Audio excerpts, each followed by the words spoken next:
about that? And joining us to talk about that, and really the main thing they are joining us to talk about is training Jake. Right? Isn't that what these guys are known for?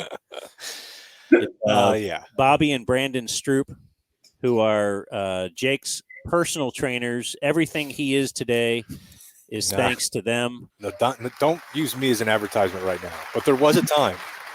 And you're crazy. Isn't that like when my personal trainer was up here and he's like, "Yeah, no. Don't publicize He only it. comes in once a week, maybe."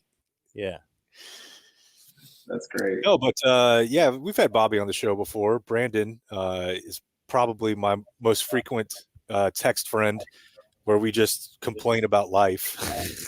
Yeah, I don't even know what I'm doing here. I don't know why I'm on here. I don't train anybody. I'm just usually, like you are, introduced as someone's brother, but here we go. We're shared bond. I really think that is why we've bonded so much, is that I'm like, I don't know. Famous brother. And like just freak athlete brother. Not to say that Brandon was not a good athlete, but it's just at some point you need to find kindred spirits. But Bobby used to own Apec. Brandon still runs Apec. It's a gym out in West Fort Worth. It's an awesome place. They train kids. They train.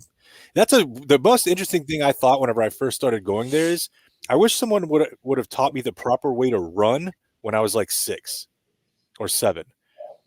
And they're like, just run, and you develop bad habits, which are very, very, for me, were very hard to break. And I actually felt like when I learned how to run from them, I was faster than I was when I was like 18, because I just learned how to do it. It's a weird thing to watch like 7-year-olds learning how to run, but it's an invaluable skill.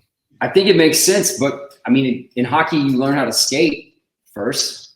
When you're on the swim team, you have to learn how to swim, and then everyone.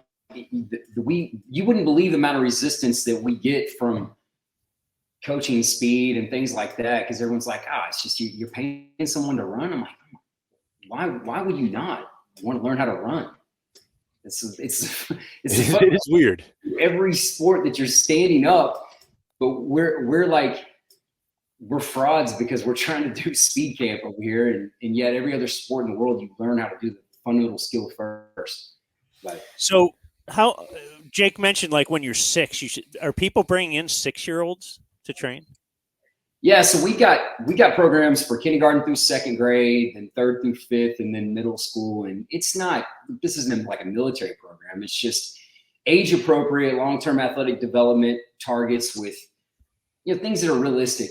These kids need to come in and have fun, but we have a curriculum, whether they know it or not. There's loose bullet points and things they've got to do and learn, and things look a lot more like animal crawl patterns, different movement things. Because when you're young, you don't necessarily need to run like you run when you're older.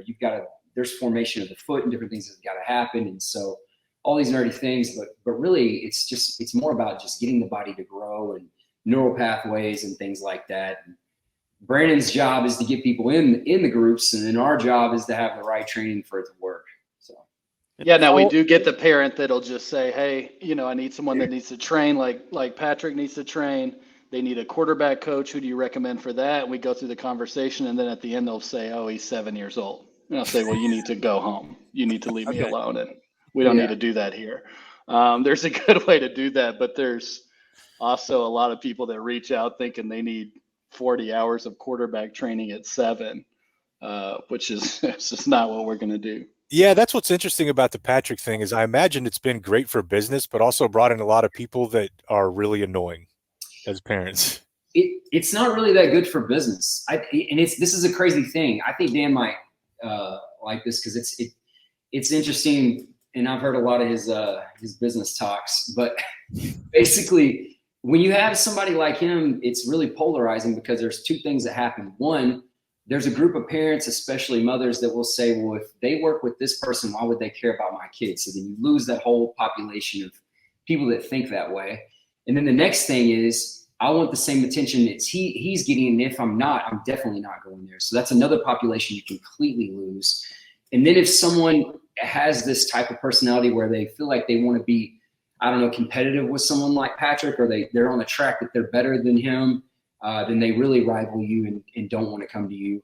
And so I don't think that it's really that good for business because and I know it isn't, because if we look at our numbers, I mean, we had guys throw perfect games. We had, all-stars. We had NFL Pro Bowlers, Super Bowl champions when Patrick was in middle school, before he played anything. And that stuff doesn't move the needle more than a couple percent, and it's only for a month or so, because the people that are into that their IQ to where that brings them in, we're not a good product for them, because we're not going to do the same thing. These things aren't realistic as far as time investment, and it just ends up not really moving the needle for the business. The only thing that works is doing a good job for people. That a better product for us is a kid that couldn't get off the bench, and then all of a sudden the parents are like, what did he do? Because nobody thinks that what Patrick's doing has a huge correlation to their own kid. And so Brandon could probably speak more to it, but it really doesn't help. I mean, I turned into a bouncer when he's in here. So we've had people hide behind the car and wait for him to get done training. There's pickleball athletes that'll come in and tell me they need their program signed, all kinds of crazy stuff. Breaking in the facility to shake his hand. I'm like, what does that do for you with your hand? But logistically, it creates a few issues for us with that. You got to keep it a secret. You kind of want to keep it under wraps so he can come in and work and do what he needs to do, because he takes the work seriously. And then the only thing I get to do is make his shakes when he's done. So that's kind of where I fit. When did Mahomes start with you guys? How old was he? He was 9. He was really young. Wow. And you don't look that old. How old are you? I'm 43. Okay. And I guess I forget Patrick Mahomes isn't very old either. Yeah, he's 28. So yeah. He's just done so much.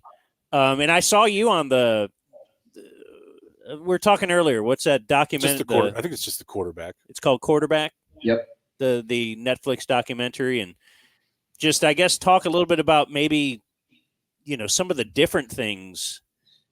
It just feels like you have some different, would you say, unorthodox training with him?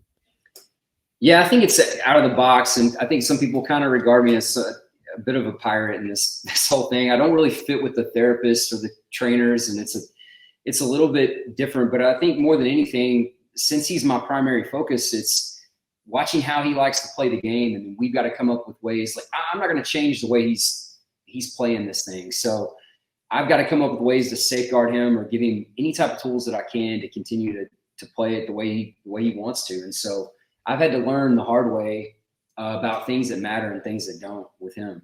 And there's a lot of things that are really unique to his body and really unique to his style of play that if I don't touch on it on a weekly basis in the season, then he's at a lot of risk. And so a lot of the things that you saw, the entire Netflix, production team probably showed up 20 to 30 times randomly.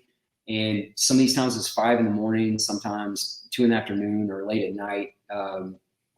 And those weren't scripted. That was stuff that we were doing. I mean, we made a decision, like, we're not going to do anything for the camera in this thing. We're just going to do what we do. And if they get something that is going to be relevant, that's great. But, all those back bends, all those crawls, all the different things he has to do with his feet and the stretches, those are routines that if he doesn't do it, you can really see the difference on, how he moves and how he plays.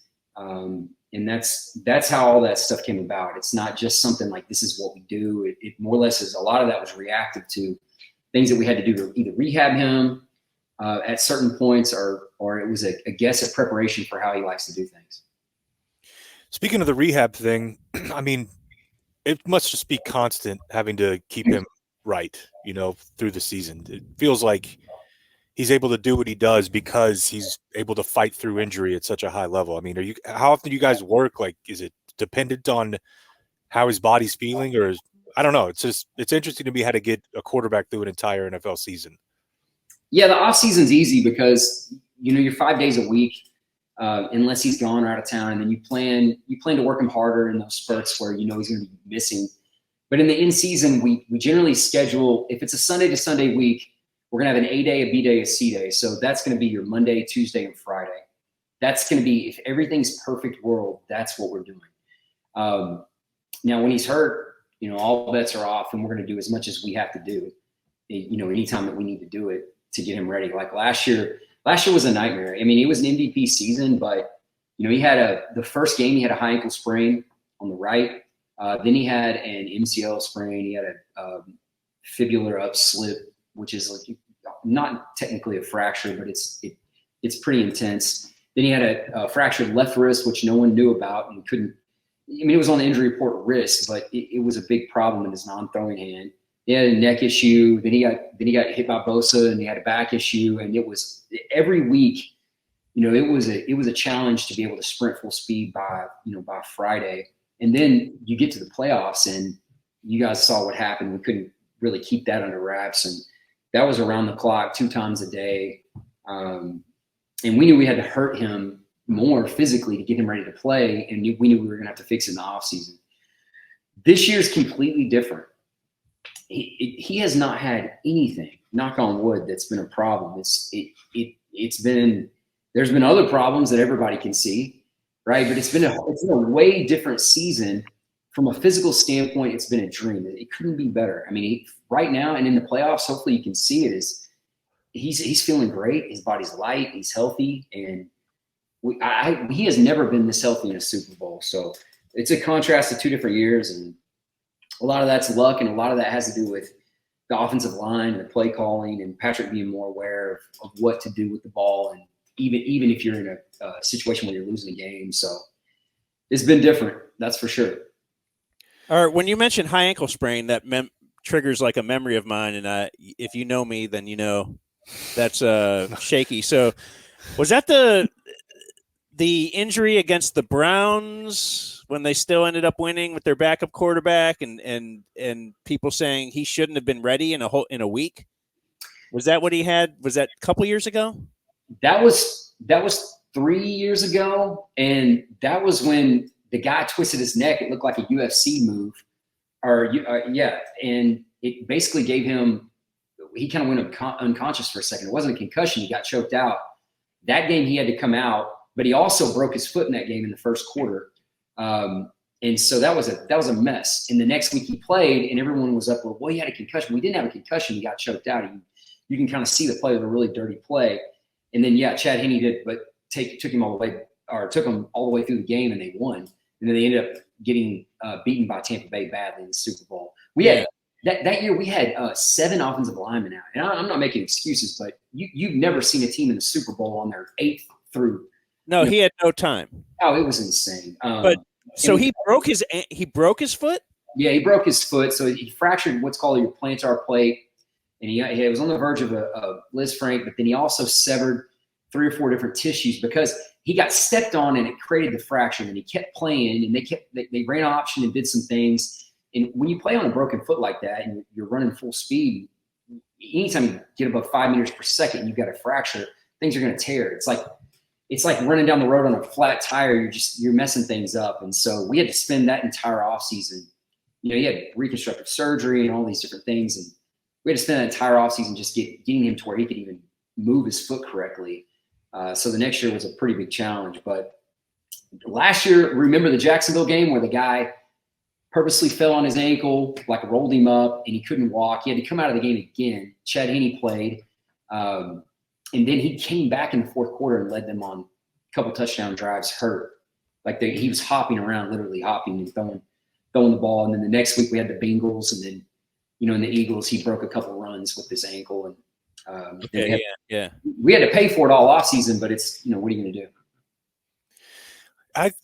I know a lot of guys in his position will put on a front, but I just felt like every time that he was in there, not like he wants people coming up to ask for autographs, but he just seemed like a really normal, chill dude. Every time I saw him with you, Brandon, I don't know. There are definitely quarterbacks that are in elite spots that when you see them at a gym or a workout, that they're thinking, I am the shit, and I would like you to respect that.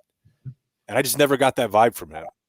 I always feel weird, we were both sports nerds growing up. I couldn't imagine to be able to work with the athletes we get to work with, but I'll kind of try to come in and avoid him and just walk straight through the front. But he'll make a point to say, "Hey, B, like, come on, where you at? Come over here, say what's up." So he's just like that. I mean, it's tough. He'll sit up at the front desk and there's a glass window and everyone can see him, and he just wants to hang out for a few minutes while he's resting after a workout. So he's been the same since I met him way back when. Really thankful that he's been good to me and the family. I mean, having us, part of his life, and they try to do anything they can to help us out, and they have, commercials up at the facility, all kinds of stuff. It's been a really big blessing for us. And how he treats us is just top notch. So when Tiger would make a crazy shot or something, and people would be like, "Yeah, but he practices that kind of stuff. He will put stuff in front of his ball." Luka, same thing, makes crazy shots, and they're like, "Yeah, no, it's not like that was lucky. He actually does that all the time." What about like Mahomes? When he'll throw, he's falling down 90 degrees, he's parallel with the ground and he makes a 30-yard throw downfield. Is he working on that stuff with you guys? Yes and no. I mean, I think a lot of the quarterback world tries to recreate these off-platform throws, and I think it's a big mistake. I think that's probably the wrong way to go about it. For us, we do these cool-down exercises and we do these conditioning drills, and then every week in the season, I have him do these things on air with just a towel and a ball in his hand. And all I'm trying to do is work on flexibility. There's something called fascial lines in the body, and there's 12 different meridians, and you guys don't care, but the bottom line is if you don't create some type of connectivity and fluent motion, then the body's not going to utilize those tools when it gets put in situations to do that.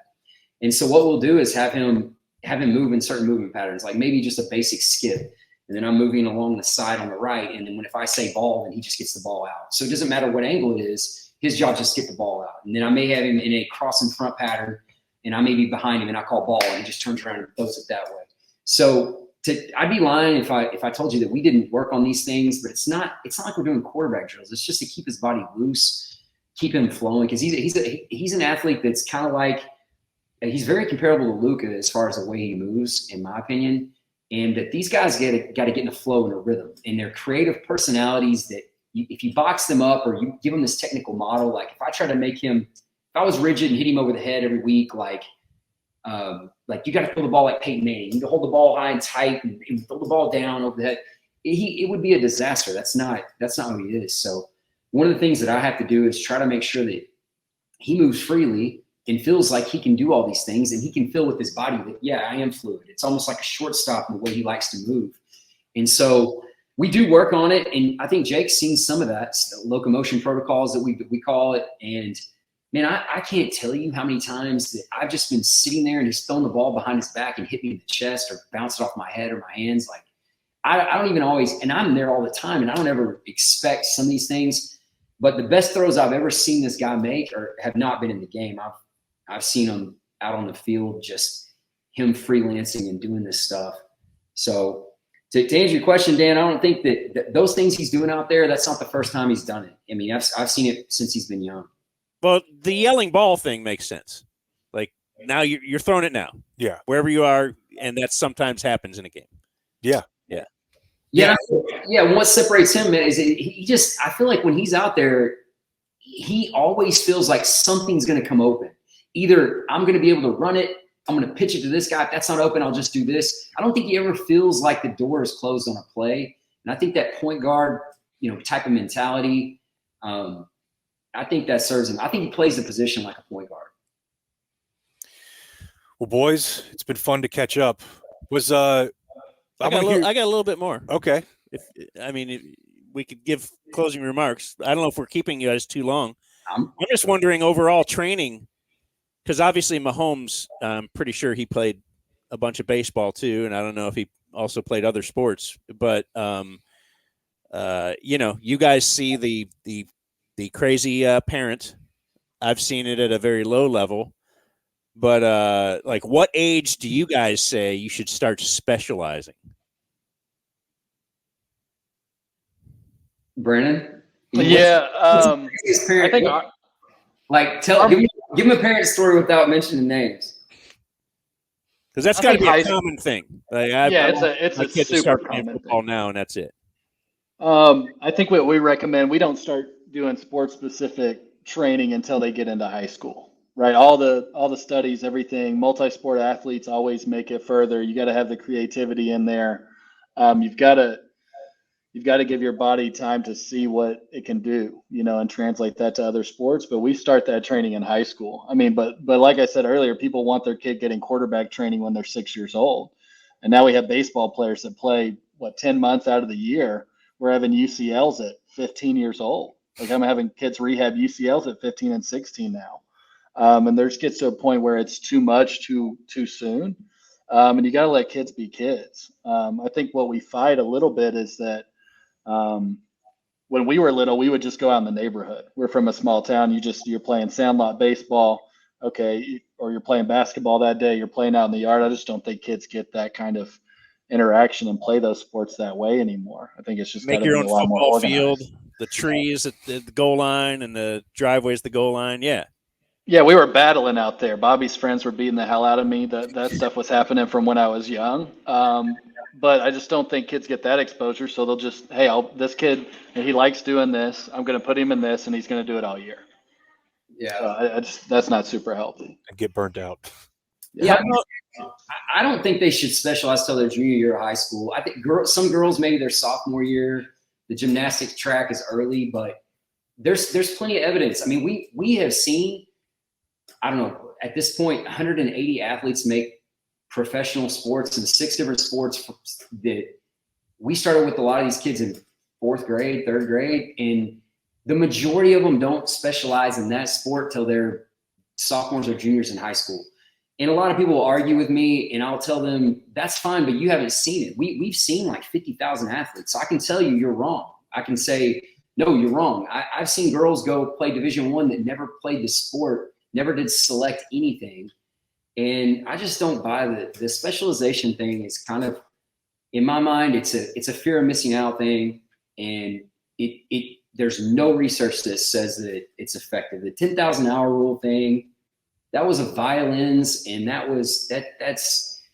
it's all just completely misguided, and I don't think it's necessary at all, for sure. I think you could even say about the 10,000 hour thing and not apply it to one specific thing, but apply it to learning how to use your body, which would be applicable in any other sport. So it doesn't have to be 10,000 hours of basketball, baseball, football. It's just learning how to move your body. And that's not just mean like, oh, you're going to get ripped. Look at Patrick. Yeah. You just want to be able to move your body, and be bendy and flexible. And to me, that's what I think what they do. What I think about what they do is so cool is that is what they do with those kids. Yeah. I mean, what's that? Go ahead. Well, I mean, when you're young and you think about this, like your body is building a map, right? And so the more diversity and variability you have in the sports you play or whatever you do, you're building a bigger map structure in your brain for your body to be able to navigate. Well, if you only play one sport, I mean, you're building a very, very, very narrow set of roads to one place. And it just doesn't end up working out because the way that the neurology works and the brain works is wherever you've been is kind of where you're going. And the more places you've been, even if you weren't good at it, it just creates more opportunity and more ways to solve other problems. And so I try to tell parents this, and they'll argue with me, and I'll just say, like, it's fine. You don't have to, like, we're not the place for you. I mean, I'm not going to do football training with a 7-year-old. I'm just not going to do it. I've never done it. We've never done it. We're not going to do it now. And the movement, conquers all. The more ways you can move, the more problems you can solve. It doesn't matter what you play. And I think that's a really hard concept. And when you're a parent, I got 2 daughters. It begins to be harder when you're having these conversations with them and all their friends are doing all this stuff and you guys have been there, but it just, overwhelming evidence that it just doesn't work to specialize. What's your involvement with Patrick's or just everyone's nutrition that you guys train? We're not licensed nutritionists, so we can give advice and we keep things conceptual. With Patrick, I'm really involved with his nutrition and he's got a chef and all of that. But what we generally do with kids is give guidelines like, hey, how much water should you drink? And it's half your body weight in ounces. So helping a kid with that, we know how much most kindergartners weigh. And so we start telling them this many bottles a day, and then we make them repeat it, and then they have to go home and tell their parents. And then things as simple as eat 3 colors every meal, which is, it sounds like not a big deal, but you start giving kids principles instead of telling them what to eat. And I think it helps with their decision making. So that's where we start with it. But with someone like Patrick, I mean, yeah, I know we got a lot of publicity this week, and probably not in the ways that you would want or he would want. But I will tell you, and I would challenge you guys, like, name on your hand how many Hall of Fame pitchers and quarterbacks you know that were ripped and had a 6-pack, and you're not going to get to 5. And there's a reason, because anaerobic power, being able to repeat that, having that endurance, and being able to sustain that type of really, really forced transmission, forced conduction. If you don't like that, you tear your body apart, period. And there's overwhelming evidence of that too. So for Patrick, I need his body fat to be at 13 to 15% in the season. In the playoffs, I want to dip down. You got to take risk in the playoffs. You run more, you get leaner. And why? Because you only have 4 games. So those things are calculated, and why it may look to that idiot on the Colin Cowherd show that there's a big problem and we're negligent. What it really means is that this guy's got to absorb a lot of force. If you're going to take hits from somebody that's 250 pounds running 20 miles an hour that you don't even see, if you don't have fat, you're going to get hurt. I don't care what anybody tells me. I've learned this the hard way. And look at pitchers. There's a lot of pitchers that are 220 pounds, that 5'11", and if you drop them down to 180, their arm tears up in 3 months.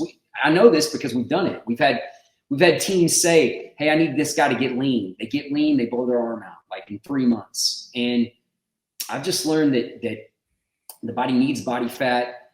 I went back and studied a lot of the old gladiator type of era, and a lot of those guys were big, and they were big in the sense that they had body fat and they could sustain a beating and they could keep going. And I think there's merit to that. It starts with that, and then it ends with the evidence that we have with quarterbacks and pitchers right now.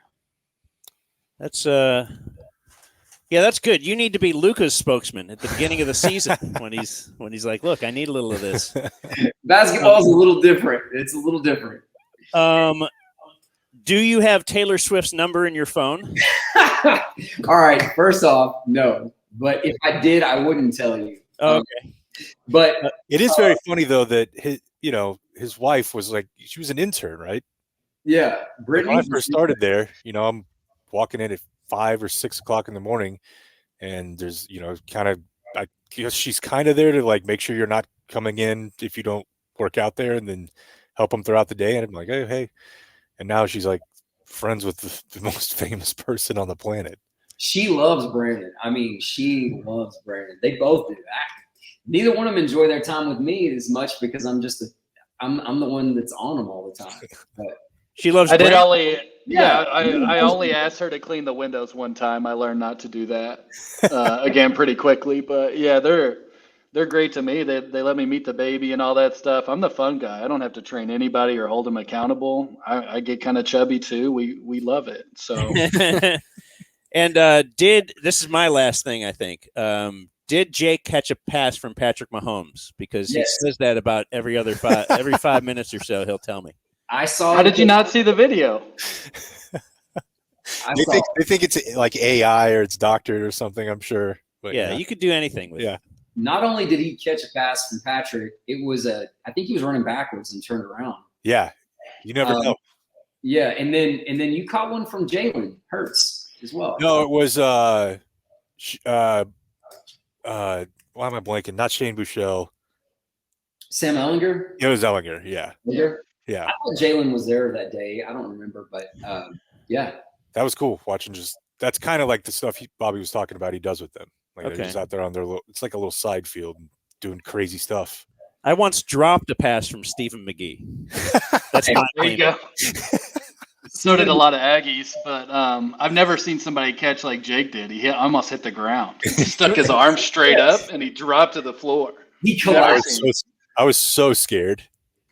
I didn't have gloves. If you would have dropped it, I would have been so embarrassed. I would have had to quit. That's why he kept telling me like, go. And I'm like, no, man. No, because I would have. You would send me that video every day for the rest of my life. I told Patrick too. I was like, "Don't take it easy on this guy." You guys have any? Is there any superstitions like a game? Super Bowl day. Did you do something the Tampa year that you did differently the other years? And like, oh, let's not do that. Besides face Tom Brady, I suppose that helps. I don't think Tom Brady was a big of a problem that day. As like 4 Hall of Fame defensive linemen and 2 4-3 linebackers. But no, man, Patrick is very superstitious. I guess I am too, from a standpoint of, there's pretty much nothing we did that year that we're doing again. But then everything we did last year, we're doing again as well. So, and he does the same warm up. He does the same thing every pregame. He eats the same things. He's wears the same, tights. Like, what does he eat? He's pretty consistent in that on game day. and I don't know that I should talk too much about this, but I mean he's like a pancake guy and a banana, and he'll have a little coffee and that's it. He doesn't do a lot. He'll have another banana at halftime. I mean, if you want no one to find out about what you say, you're on the right podcast. Yeah, we are. We are in the dark, brother. But he's basic. He's a routine guy. And so if you were, and I think the Netflix series hit on this, like they showed, I want to say 5 or 6 different pre-games, and they were able to make it show like he's doing the exact same thing every single time, as far as his upper body movement, stretches. I mean, he does this thing where he likes to shoot a basket, like a one-on-one with the football. He likes to run 1 or 2 routes, and he always has the same guy throw to him. He has the same coach beside him catching the balls to hand them to him. And you go back and look at what Justin Tucker knew that last week, and he was just trying to. Okay. Yeah. That whole thing was him just trying to throw him off because he knows Patrick's. Okay, because Kelsey was getting most of the, at least if you care about online heat. Like, he was being such a jerk. He wouldn't let Justin Tucker warm up. Well, the camera only caught Kelsey's reaction, but if you go back, I have a video of, because somebody sent it to me and was like, dude, this is happening. Patrick kicked his stuff. Did you see Patrick kick his stuff? I didn't see that one, no. So everybody saw Travis throw the footballs in the helmet, right? Okay. Well, before that, Tucker set up right where they were doing, him and the other quarterback were doing their drops. They're doing the same. They're doing the end zone every game. Most teams do. Tucker put his tee down right where Patrick would drop back. So if he would have just done his drop back, he could have tripped or whatever. Well, Patrick did his drop back and hit it and kind of tripped, but he didn't knock it down. So then he saw it and he looked down and he kicked it. And when he kicked it like 5 yards. Justin looked at him and he's like, and went and grabbed it and put it right back behind him. Well, then Patrick grabbed it and threw it. So that happened first. Then Tucker went and put his helmet and his footballs there, and then Travis got involved. And that's what everybody saw, but that really wasn't the beginning. And look, man, these Ravens guys, like, I love the Ravens. I love the organization. I love Lamar. But they were talking trash all week, which is so stupid. And the thing that I hated about it was real passive aggressive. It's like, well, he puts on his pants like everybody else. Well, I didn't mean anything by that, but I did. Or we face good quarterbacks, or we're this and that. It's like, if you're going to talk trash, like, say it with your chest. I mean, what are we doing? We're supposed to be the Ravens. So talk trash or not, because it's already on the bulletin board. And then when you send your kicker to rough up the 2 best players on the team, what are we doing? Stupid. Well, I'm telling you guys, you don't want to watch a game with Bobby. It's the most stress-inducing thing you'll ever see. Like, even sitting in Arrowhead, I'm like, Jesus Christ, this is so stressful. He's pacing up and down. They're like high-fiving people when it goes well. He's getting into fights on Twitter in the stands. It's a wild ride. It's a wild ride. Got to bring the juice. I like watching Bobby's Twitter on game day. Yeah, I think we all do. Especially Bengals game day. That's the God, right there. Bengals, yeah. Oh, I hate the Bengals. All right, fellas. Well, it's great to catch up. Enjoy your week, and I'm sure I will be texting both of you on Sunday. Thanks for having us. Awesome. Thanks, guys. Love you. Thanks. All right.